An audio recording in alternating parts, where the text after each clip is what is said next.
Сәлем, жылап оянам. Ләйла Сұлтанқызы өзін не мазалап жүргенін айтты. Оның бастамас бұрын каналға тіркеліп, лайк басып, комментарий жазуды ұмытпаңыздар, қоңырау белгісін басып қойыңыздар.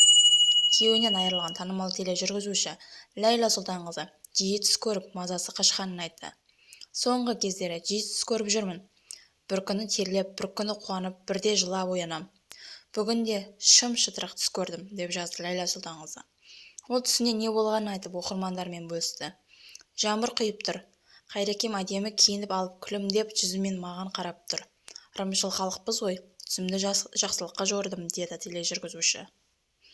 Оны естіген оқырмандар әртүрлі пікір жазуда. Саламатсыз ба, бұлай қатты қайғыра беруге болмайды, бекем болыңыз, айтуға оңай, бірақ мен сізді түсінем, өзім де 30 жасар кезінде қалғанмын, жесір қалдым. 3 баламен, үлкенім 9-да, ортаншым 8-де, кіші балам 1,5 жас еді. Мен де сондай Шымкент қаласында тұрам, мен де сондай түсті көп көретім, бірақ ешкімге айтпаймын. Жақсылыққа жоримын да отырамын. Себебі түстік кез келген адам айта беруге болмайды, дейді. Шүкір, қазір жағдайымыз жақсы. Сізде көп уайымдамаңыз, денсаулығыңыз өзіңізге керек. Өлген адам қайтып келмейді, тек артынан Құранды оқып еске алып отырсаңыз болды. Иманды болсын. Тек қана осы Ләйланың ғана жұбайы өлген сияқты неге сонша бүйтіп қайғыра береді? Қой, болды, өзіңді бас, Аллаға керек болды, рабысына кетті.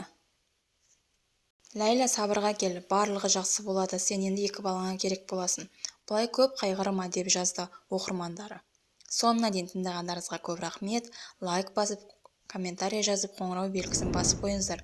Шоу-бизнес жаңалықтар әрқашан бірінші жаңалықты жеткізіп отыратын болады.